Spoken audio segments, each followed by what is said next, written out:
aplicação da lei penal, beleza? Vamos lá, vamos começar aqui, vou pegar minha canetinha, uma vermelhinha, não vou pegar um marca-texto aqui, bora lá. Anterioridade da lei. O artigo 1º e o artigo 2º e o parágrafo único do artigo 2º, todo concurseiro de qualidade com fé, todo conselheiro que se preze já sabe disso aqui, mas eu vou passar para vocês. Anterioridade da lei. Artigo 1º, não há lei sem anterior que o defina e não apenas sem prévia cominação legal. Artigo 2º, ninguém pode ser punido por fato que lei posterior deixa de considerar crime, cessando em virtude dela a execução e os efeitos penais de sentença condenatória, tá? Parágrafo único. A lei posterior que de qualquer modo favorecer o agente aplica-se fatos anteriores, ainda que decididos por sentença condenatória, transitado em julgado. Fechou? Professor, que tudo isso aí você falou para mim é grego. Então vamos lá, aluno, vamos esclarecer para você aí o que a gente está falando. Lembrando que nós separaremos essa aula em 2 módulos para que fique mais fácil de você entender. Na primeira nós falaremos da aplicação da lei penal, nós falaremos de crimes, exclusão de licitude e finalizaremos com crimes contra a vida, essa primeira parte, fechou? Não há crime sem lei anterior que o defina. Professor, como assim? Significa que uma prática, por mais que ela pareça delituosa, ela não vai ser considerada crime sem que exista uma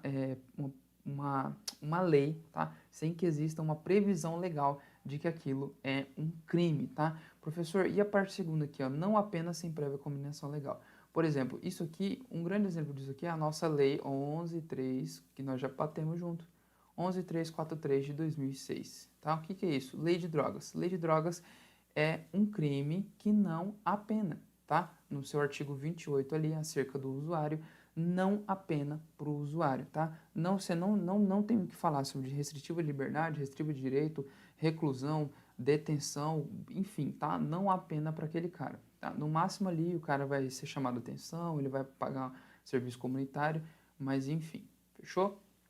Vamos continuar. Professor, significa que existe crimes que não tem pena? Sim, existe, tá?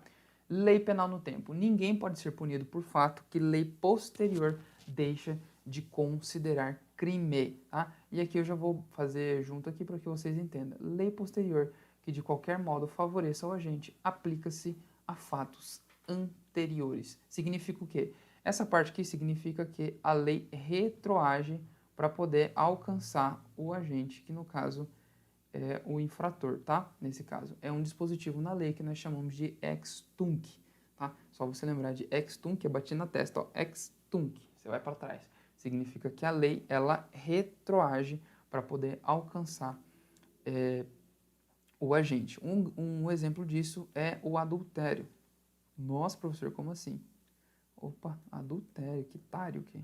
Adultério.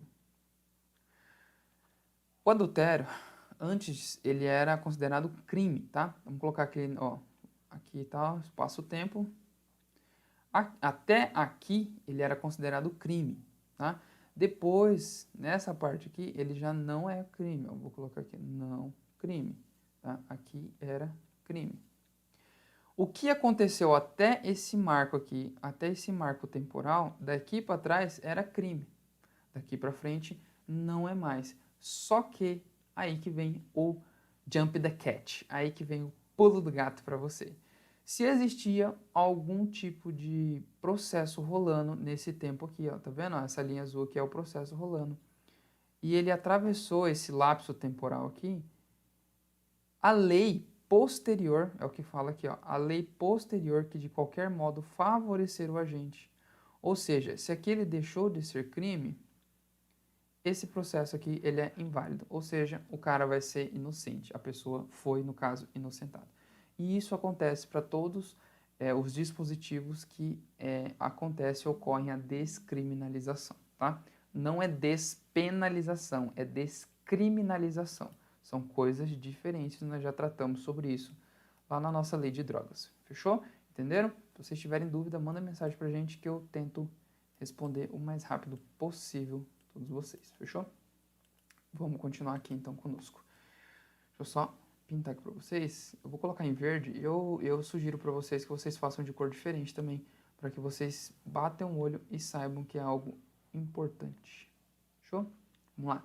Lei excepcional ou temporária. A lei excepcional ou temporária, embora decorrido o período de sua duração ou cessadas as circunstâncias que determinaram, aplica-se o fato praticado durante a vigência. Exemplo para você, durante a Copa de 2014 era proibido soltar fogos em volta dos estádios, tá? Por quê, professor? Porque muita gente poderia usar desse artifício aí para poder levar arma de fogo e certas coisas. Só que aí tinha um engraçadinho falar, mas eu sei que é uma lei temporária, lei excepcional. Hora que acabar a Copa, acabou a lei. Ou seja, eu vou lá fazer porque a hora que acabar a lei, eu já não vou ser mais julgado. Negativo. Se for lei excepcional ou lei temporária, se você cometeu, vamos colocar assim, que dentro de um mês, não podia ninguém sair com o celular na rua. Dentro daquele um mês, você saiu com o celular na rua. E acabou os 30 dias, podia novamente voltar a praticar o ato. Tá? Você vai ser julgado sim pelo que você cometeu dentro do espaço-tempo da lei temporária. Beleza? Vamos lá. Tempo do crime. Tempo do crime. Considera-se praticado o crime no momento da ação ou omissão, tá? Eu já vou marcar o restante aqui, ó, que eu já vou ler junto com vocês. Tá? No tempo da ação ou omissão. Como assim, professor? Nossa, eu sempre achei que fosse resultado. Não, ação ou omissão, ainda que seja outro momento do resultado. Por quê, professor?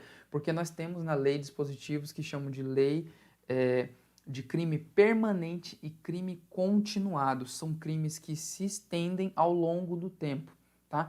Então, professor, me dá um exemplo de crime permanente. Crime de permanente, tráfico de drogas, tá? O tráfico de drogas ele inicia no momento em que o traficante ele recebe a droga para começar a vender, ou seja, no momento em que ele já expõe a venda, no momento em que ele já tem guardado, no momento em que ele já tem em estoque, ali já foi consumado o crime de tráfico de drogas. Ainda que ele passe, sei lá, 2 anos, 3 anos, um mês, uma semana, até ele ser pego pela polícia. Só que no momento em que ele começou a ação, ali já foi consumado o crime do tráfico de drogas. Entendeu? Vamos continuar aqui. Territorialidade. Aplica-se a lei brasileira sem prejuízo de convenções, tratados e regras de direito internacional ao crime cometido no território nacional. Professor, o que seria o território nacional? A gente lê aqui no parágrafo 1º e também no 2º.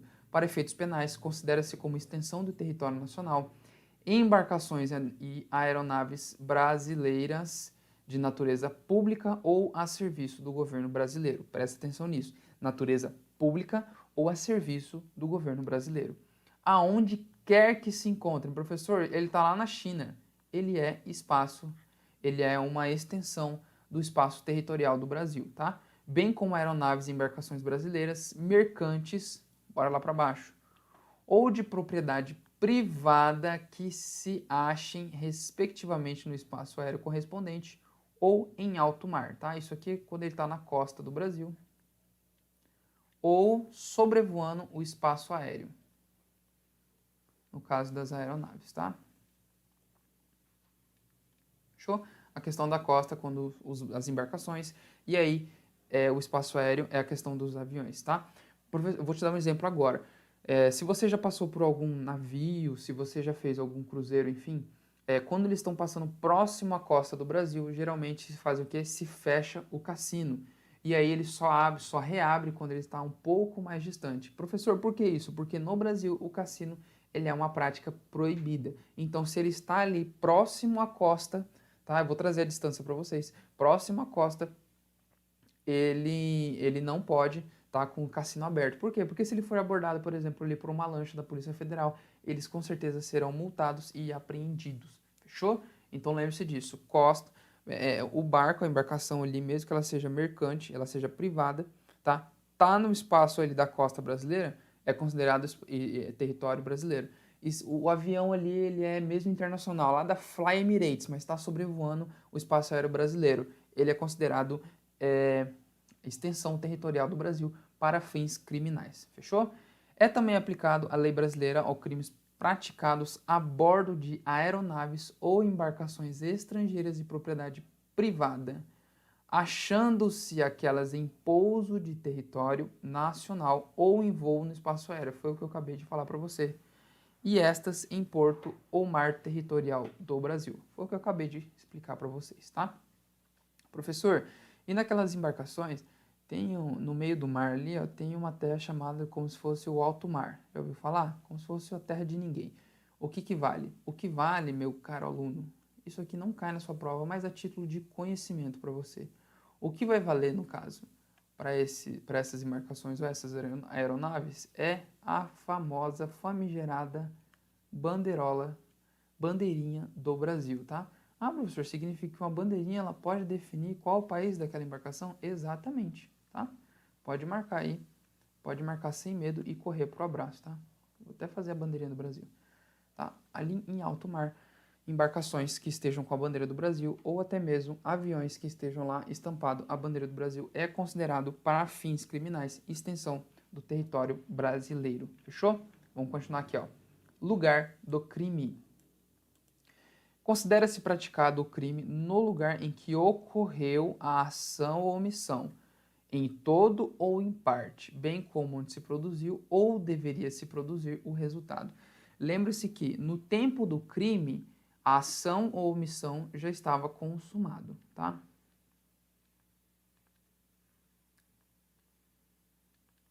Lembre-se que no lugar do crime, deixa eu mudar minha cor.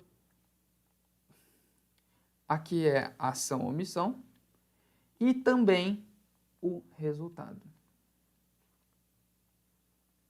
Fechou? Lembre-se disso. Tempo do crime, ação ou omissão. Lugar do crime, ação ou omissão e resultado. Ainda que seja em partes ou por todo. Fechou? E com fé a gente passa.